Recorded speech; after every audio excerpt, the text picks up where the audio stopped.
Hi friends, இன்றைக்கி என்ன ரெசிபின்னு பார்த்தீங்கன்னா ரோட்டு கடை காளான் ரெசிபி தாங்க.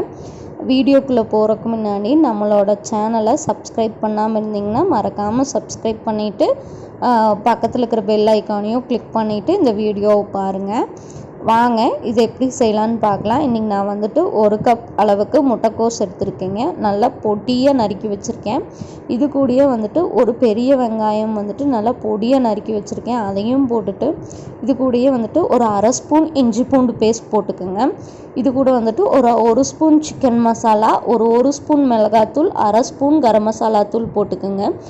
இது கூடயே வந்துட்டு ஒரு 2 ஸ்பூன் கார்ன்ஃப்ளவர் போட்டுக்கோங்க. நான் வந்துட்டு இன்றைக்கி மைதா மாவு யூஸ் பண்ணேங்களே, குழந்தைகளுக்கு கொடுக்கறதுனால கோதுமை மாவு தாங்க யூஸ் பண்ணியிருக்கேன்.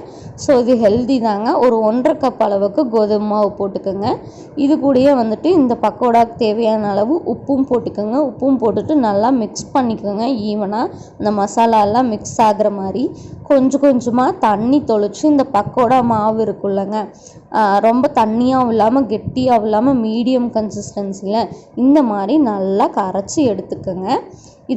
இப்போ நம்ம இதை பொரிச்சிடலாங்க. ஒரு கடாயில் தேவையான அளவு எண்ணெய் ஊற்றிட்டு எண்ணெய் நல்லா காஞ்சு வந்ததும் நம்ம இந்த முட்டைக்கோஸையும் போட்டுட்டு நல்லா பொரிச்சுக்கோங்க. முட்டைக்கோஸ் வந்துட்டு எப்பவுமே வந்துட்டு மீடியம் ஃப்ளேமில் வச்சு ஃப்ரை பண்ணுங்கள். ஹை ஃப்ளேமில் வச்சிங்கன்னா வந்துட்டு மேலே வந்துட்டு வெந்திருக்குங்க, உள்ளே வெந்திருக்காது, நல்லா இருக்காது. ஸோ நல்லா வந்துட்டு மீடியம் ஃப்ளேமில் வச்சுட்டு பொரிச்செடுங்க. இந்த மாதிரி வந்துட்டு வந்ததும் பொரிச்செடுத்து ஒரு ஓரமாக வச்சுருங்க.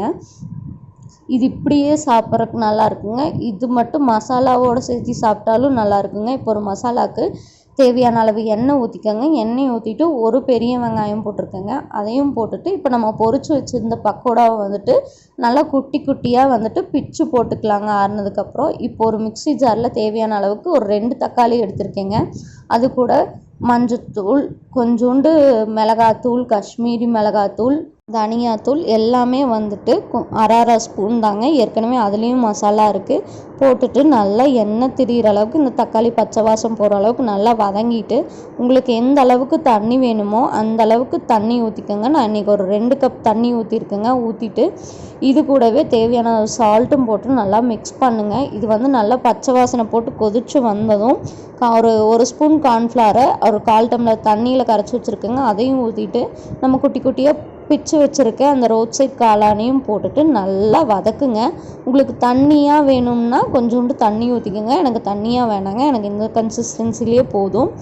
அப்படியே ஒரு பிளேட்டில் போட்டு மேலே கொஞ்சோண்டு வெங்காயம், கார்ன்ஃப்ளெக்ஸையும் போட்டு சாப்பிட்டிங்கன்னா செம்ம டேஸ்ட்டாக இருக்குங்க. செஞ்சு பார்த்துட்டு எப்படி இருந்ததுன்னு மறக்காமல் கமெண்ட் பண்ணுங்கள், லைக் பண்ணுங்கள், ஷேர் பண்ணுங்கள். பாய்.